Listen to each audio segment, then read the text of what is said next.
성경 말씀 함께 읽겠습니다. 요한복음 7장 53절에서 8장 11절까지 말씀입니다.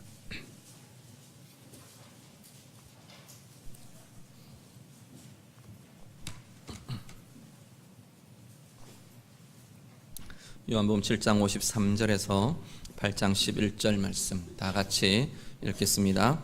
다 각각 집으로 돌아가고 예수는 감람산으로 가시니라. 아침에 다시 성전으로 들어오시니 백성이 다 나오는지라. 앉으사 그들을 가르치시더니 서기관들과 바리새인들이 음행 중에 잡힌 여자를 끌고 와서 가운데 세우고 예수께 말하되 선생이여 이 여자가 간음하다가 현장에서 잡혔나이다. 모세는 율법에 이러한 여자를 돌로 치라 명하였거니와 선생은 어떻게 말하겠나이까. 그들이 이렇게 말함은 고발할 조건을 얻고자 하여 예수를 시험함이로라. 예수께서 몸을 굽히사 손가락으로 땅에 쓰시니 그들이 묻기를 마지 아니하는지라. 이에 일어나 이르시되 너희 중에 죄 없는 자가 먼저 돌로 치라 하시고 다시 몸을 굽혀 손가락으로 땅에 쓰시니 그들이 이 말씀을 듣고 양심의 가책을 느껴 어른으로 시작하여 젊은이까지 하나씩 나가고 오직 예수와 그 가운데 섰는 여자만 남았더라. 예수께서 일어나사 여자 외에 아무도 없는 것을 보시고 이르시되 여자여 너를 고발하던 그들이 어디 있느냐. 너를 정죄한 자가 없느냐. 대답하되 주여 없나이다. 예수께서 이르시되 나도 너를 정죄하지 아니하노니 가서 다시는 죄를 범하지 말라 하시니라. 아멘. 예수님께서 초막절 기간 동안 행하시던 사역이 계속해서 이어집니다. 오늘은 본문에 이 서기관과 바리새인들이 간음하다가 현장에서 잡힌 여자 하나를 데리고 나와서 예수님에게 질문합니다. 어떻게 할까요? 라고 예수님에게 판결을 요청을 합니다. 근데 이 본문의 사건을 오늘 우리가 좀 다루려고 하면 이 초막절 마지막 날이라는 정황들을 우리가 좀 이해하실 필요들이 있습니다.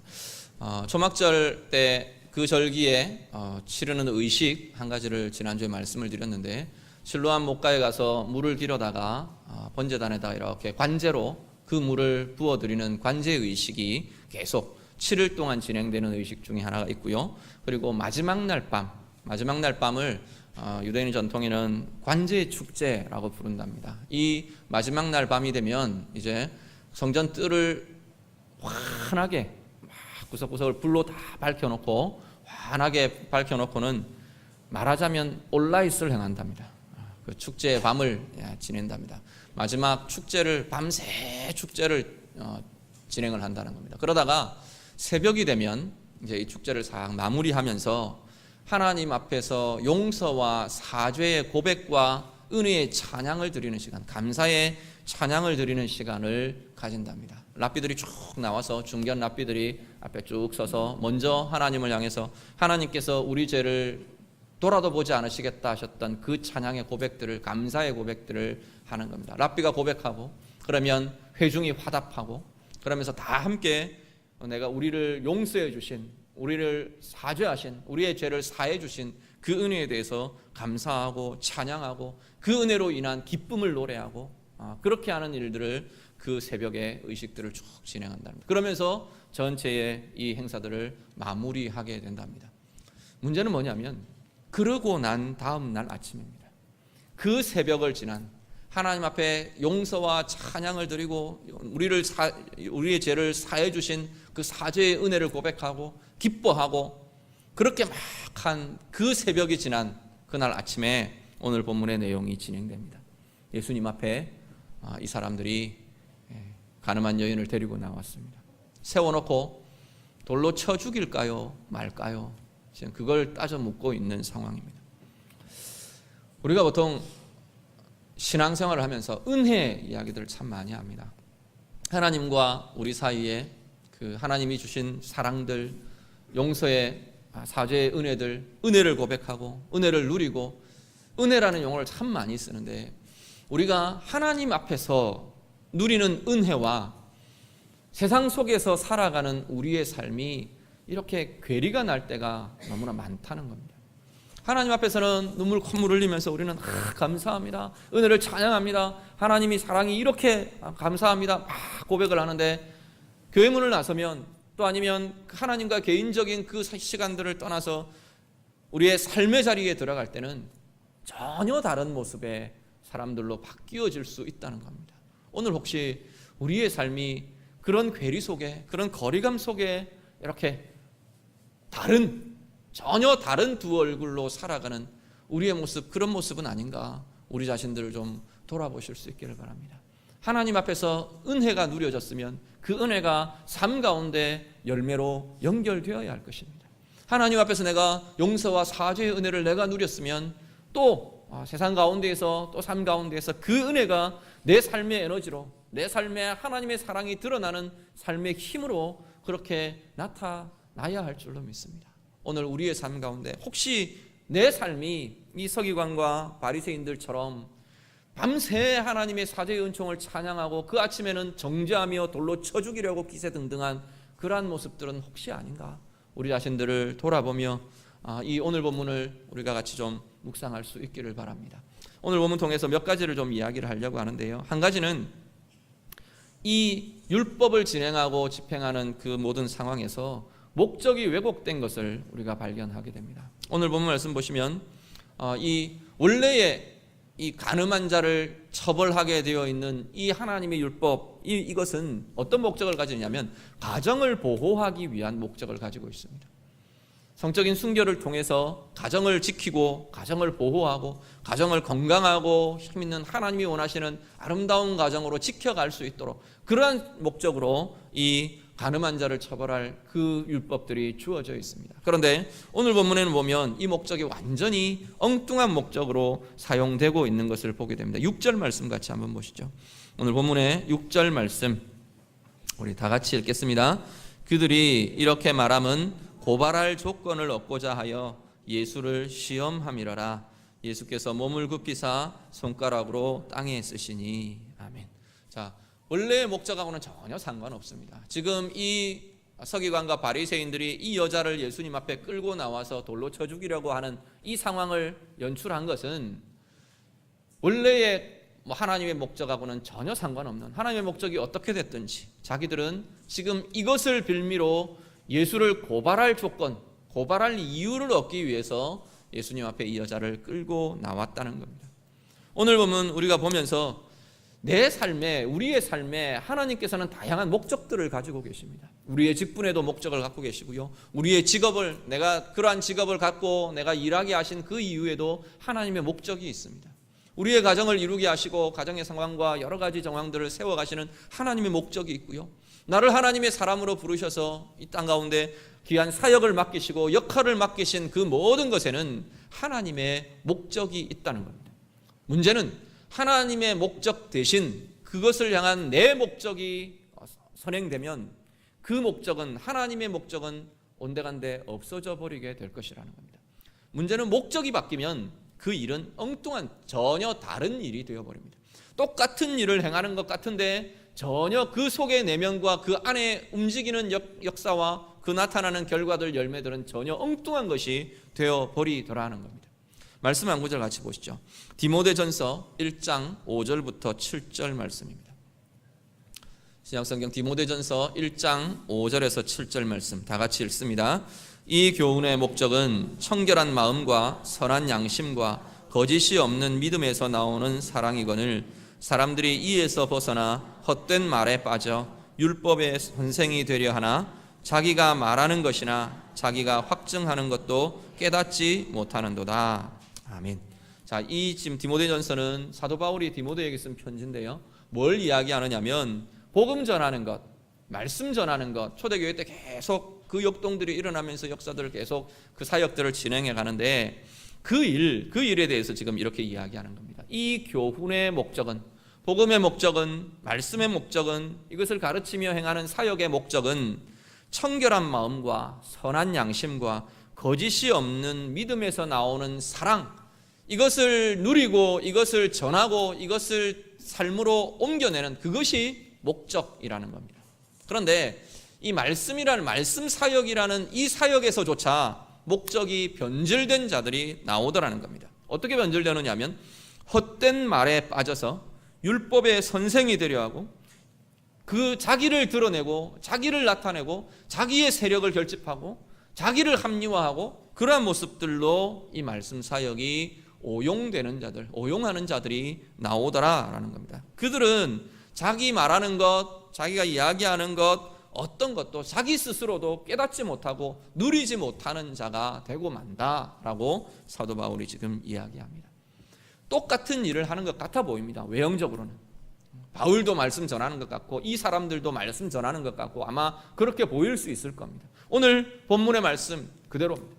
이들 정말로 하나님의 목적대로 그것을 건강한 가정을 세우기 위해서 율법을 집행하는 자나 율법을 그것들을 다루는 자나 아니면 지금 나와서 예수님 앞에 예수님을 정죄하기 위해서 예수님을 잡아 죽이기 위해서 걸기 위해서 이 사건을 벌여놓은 이들의 모습이나 외형적으로는 똑같아 보입니다.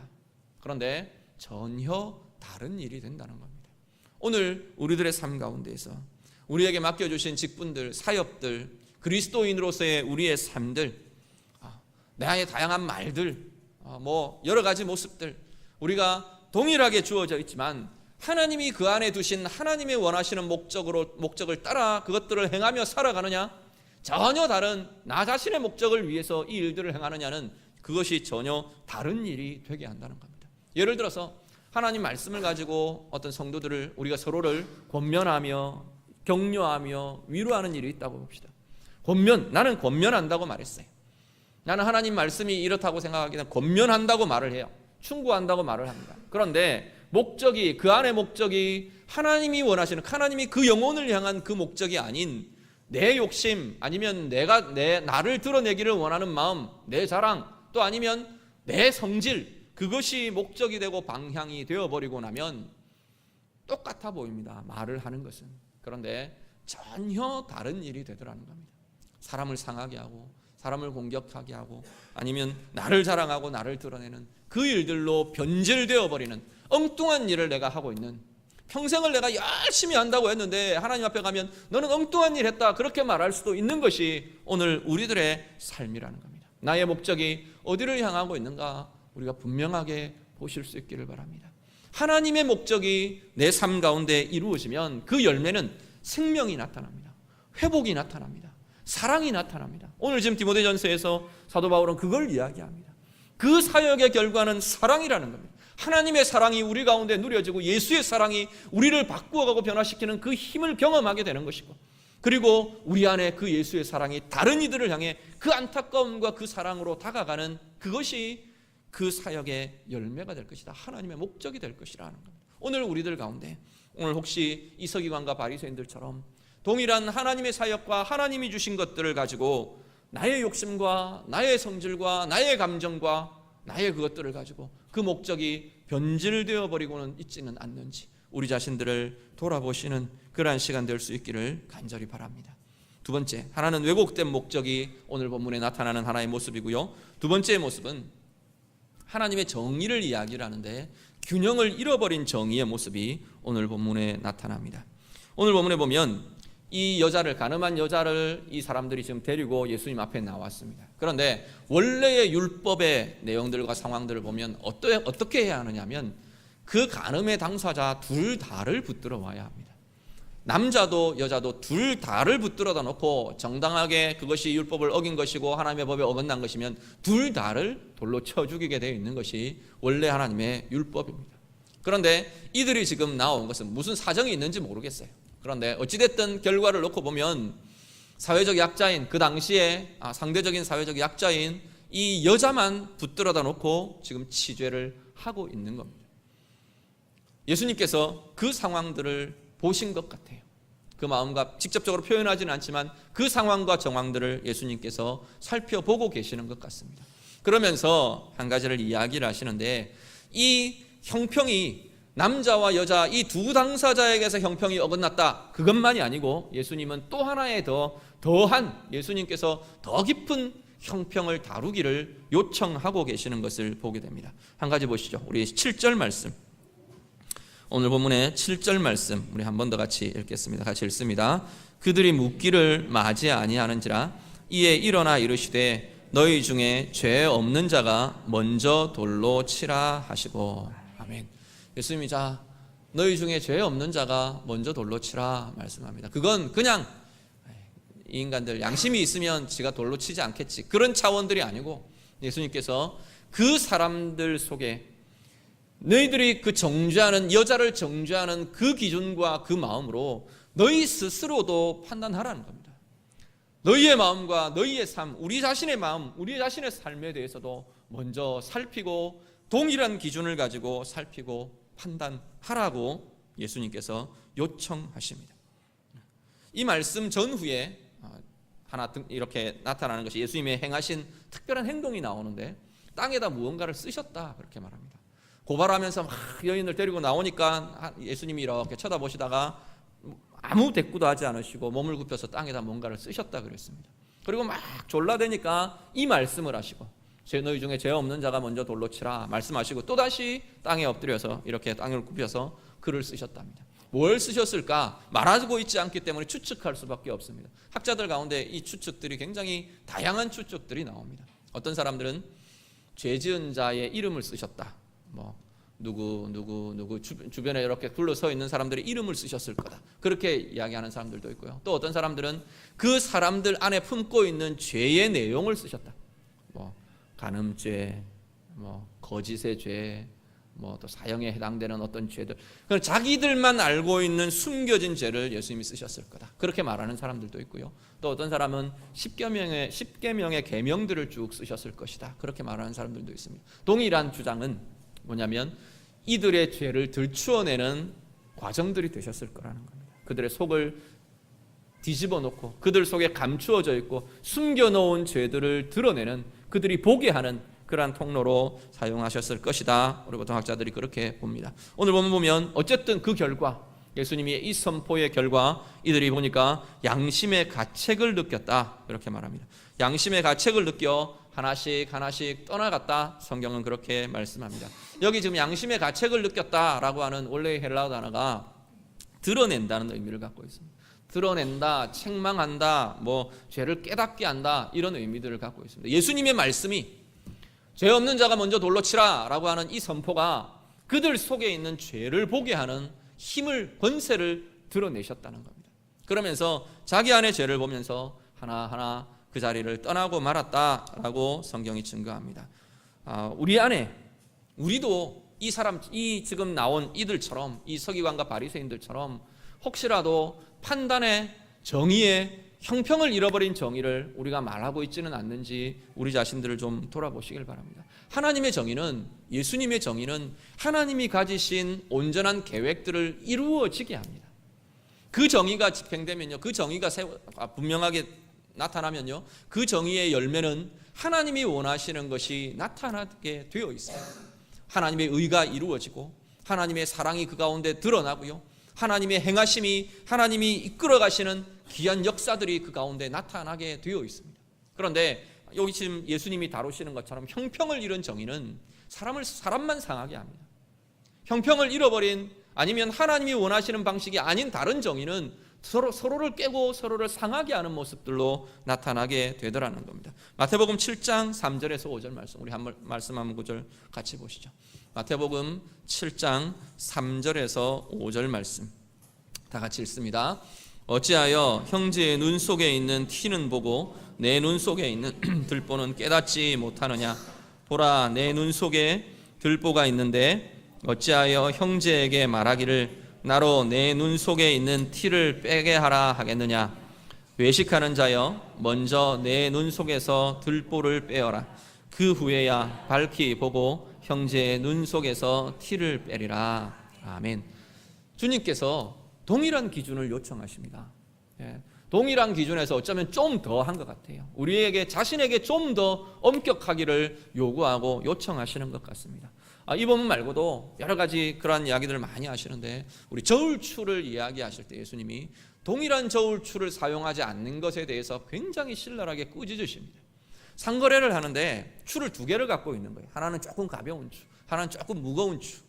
그래서 내가 사드릴 때는 뭘 하는 게 좋은가요? 무거우면 많이 동일한 양의 많이 사들이죠. 무거운 추를 쓰고, 팔 때는 내가 조금만 주면 내가 이익이 되잖아요. 가벼운 추를 사용하고 지금 이러고 있는 거예요. 그 동일한 추, 무게가 다른 추를 사용하는 것에 대해서 예수님이 신랄하게 꾸짖으십니다. 그런데 이것은 상거래에만 나타나는 게 아니라 우리 삶에, 우리의 인생과 삶에 있어서도 동일하다는 겁니다. 두 가지 기준을 내가 갖고 있어가지고 다른 사람을 판단할 때는 좀 더 가벼운 추를 쓰는 거예요. 조금만 해도 저 인간은 나쁜 놈, 죽일 놈 이렇게 되고, 나는 나를 달 때는 아주 무거운 추를 쓰는 거예요. 이만큼이나 돼야 나는 조금 양심의 가책을 받거나 뭐 이러는, 그런 두 가지 동일하지 않는 기준에 대해서, 형평에 어긋난 기준에 대해서 주님께서는 꾸짖고 계십니다. 오늘 이 서기관과 바리새인들에게도 동일한 걸 이야기합니다. 너희들의 이 여인을 정죄하려고 하면 너희 속도 들여다보라는 겁니다. 너희 안에는 뭐가 들어있는지, 살인하는 마음과 간음하는 마음과 너희들 속에 있는 그것은 무엇인지 너희도 분명한 동일한 기준으로 살피라 라고 주님께서 요청하십니다. 오늘 우리의 삶 가운데 여러 관계들 속에서 다른 사람들을 향해서 또 세상을 향해서 우리가 정말 하나님의 정의를, 예수의 정의를 바르게 이야기할 수 있으려면 하나님이 원하시는 이 형평이 맞는 동일한 기준과 동일한 것들을 가지고 정말로 귀한 예수의 정의, 하나님의 정의를 말할 수 있고 이루어낼 수 있는 우리 모두가 되실 수 있기를 간절히 바랍니다. 그 자리에 정말로 하나님의 정의의 열매가 나타나게 될 줄로 믿습니다. 그렇게 그 정의를 실현해가며 이루어가는 우리 모두의 삶 되시기를 간절히 원합니다. 그리고 마지막 한 가지는 이 예수님께서 이제 그 하나씩 떠나간 이후에 여인을 보고 말씀을 하십니다. 그 말씀 속에서 이 여인이 누리는 용서와, 그리고 이 여인에게 요청하시는 죄를 떠난 삶을 예수님께서 요구하고 계시는 것을 보게 됩니다. 보시면 여인에게 예수님께서 물으십니다. 너를 정죄한 자가 없느냐? 다 어디 갔느냐? 너를 고발하던 자가 다 어디 갔느냐? 너를 정죄한 자가 아무도 없느냐? 예수님께서 물으십니다. 그랬더니 여인이 아무도 없습니다. 다 떠나갔습니다. 예수님에게 대답합니다. 여인의 입장에서 보면 두 가지의 정의가 지금 부딪힌 겁니다. 자기를 사이에 두고 두 가지의 정의가 부딪혔습니다. 하나는 뭐냐면 서기관과 바리새인들의 정의예요. 그들이 말하는 의로움과 예수님의 의가 두 가지가 지금 충돌을 한 겁니다. 그런데 이 여인의 입장에서 이 서기관과 바리새인들의 정의는 어떤 것이었냐면 자기를 죽이려고 하는 정의였어요. 자기를 죽음으로 몰아가고 자기를 정죄하고 자기에게 수치를 주고 모멸을 주고 일단 죄를 그 사람의 죄를 일단 놔두고 잠정해두고, 그 정의는 자기를 잡아 죽이는 죄고, 자기를 상처 주는 죄고, 자기를 버려버린 죄고, 자기를 완전히 이 세상 가운데서 매장시켜버리는 것이 이 서기관과 바리새인들의 정의였습니다. 그런데 예수님의 정의는 이 여인의 입장에서입니다. 이 여인의 입장에서 예수님의 정의는 이들의 정죄를 물러가게 합니다. 자기를 잡아 죽이고 자기를 막 버림받은 자로 서게 하고 자기를 모멸하던 그 정의를 물러나게 했습니다. 다 떠나가게 하고 다 물러가게 하고 그 정죄에서부터 놓여나게 했습니다. 예수님의 정의는 이 여인의 입장에서 정죄로부터 자유로워지고 버려짐과 죽음으로부터 생명을 건지게 하는, 그것이 예수님의 정의였다는 겁니다. 두 번째, 예수님께서 말씀하십니다. 그 여인에게 나도 너를 정죄하지 않겠다 말씀하십니다.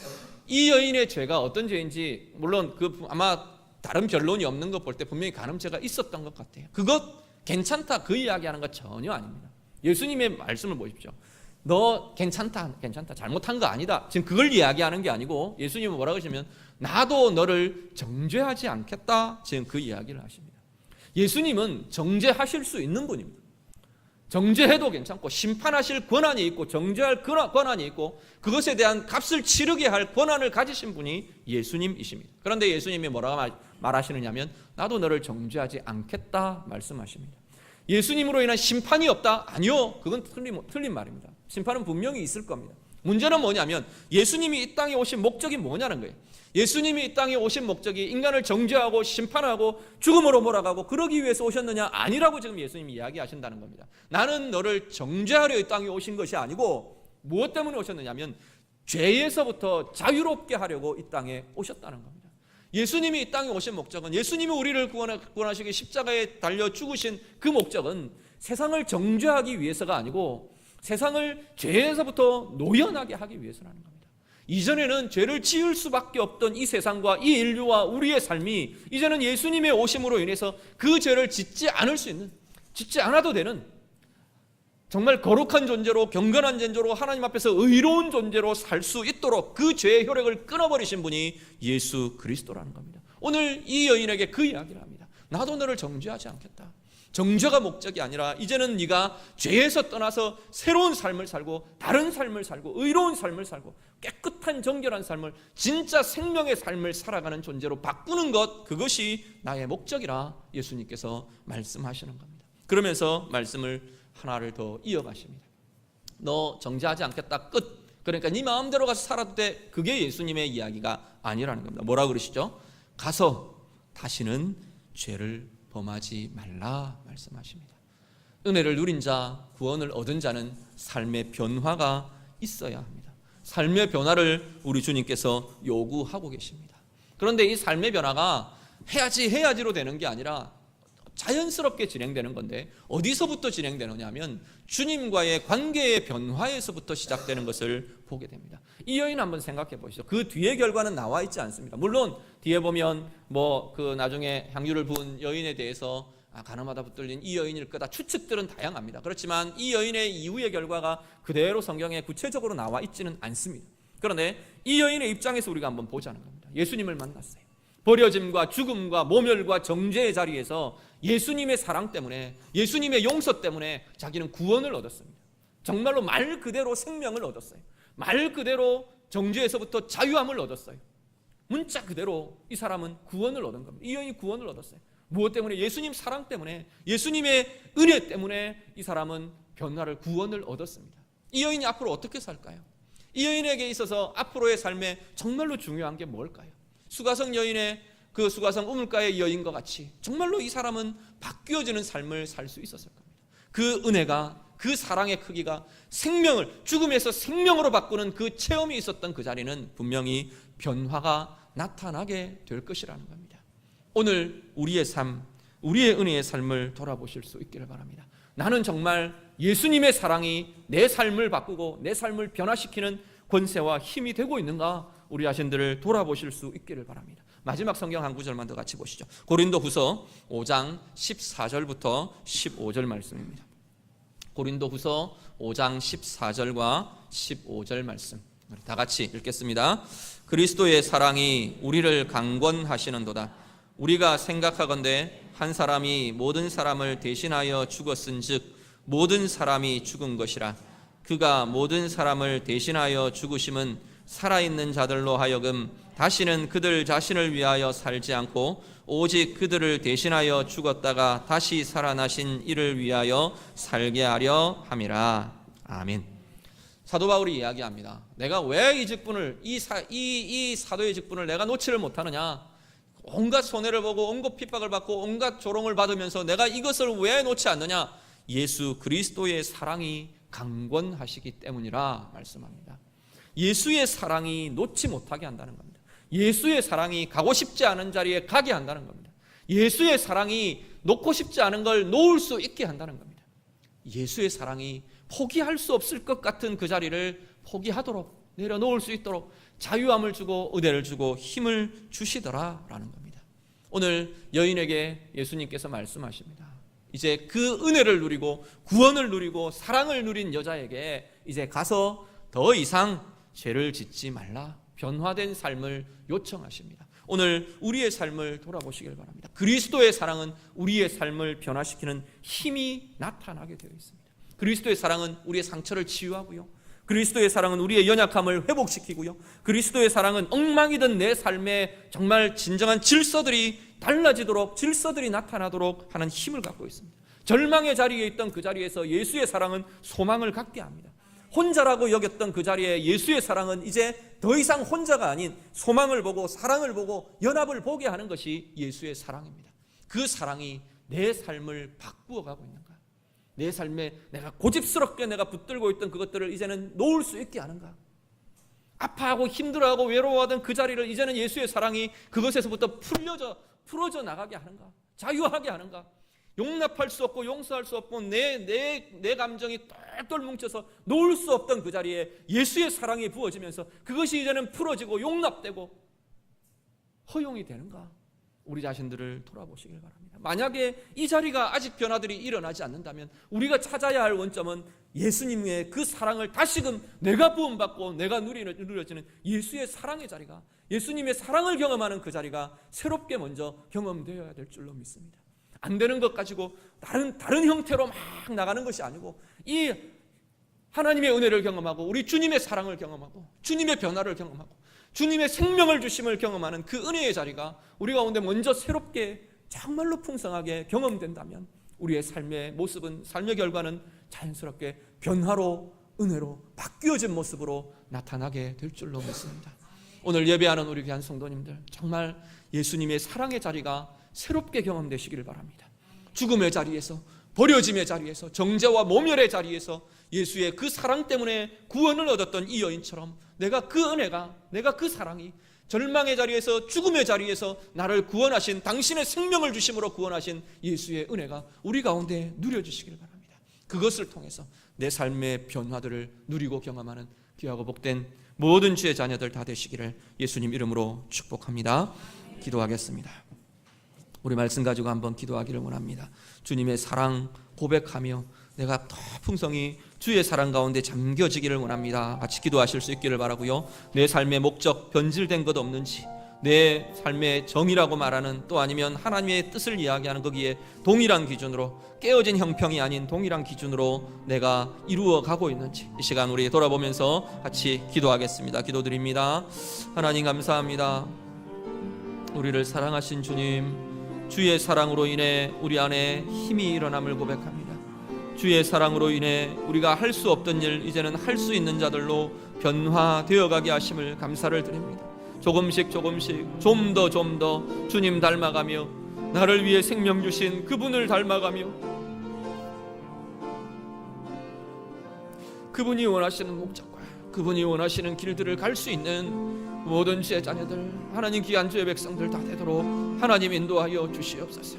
우리 가운데 형평에 어긋나지 않는 정말로 하나님의 정의가, 하나님의 형평이 우리 가운데 있게 하시고 하나님의 목적과 하나님의 방향이 변질되지 않고 우리 가운데 이루어지며 실천되며 온전히 붙들려지고 나타나는 열매 맺는 주의 자녀들 다 되게 하여 주시옵소서. 주님 붙들어 주시옵소서. 이 모든 말씀 예수님 이름으로 기도드립니다. 아멘. 찬양하겠습니다.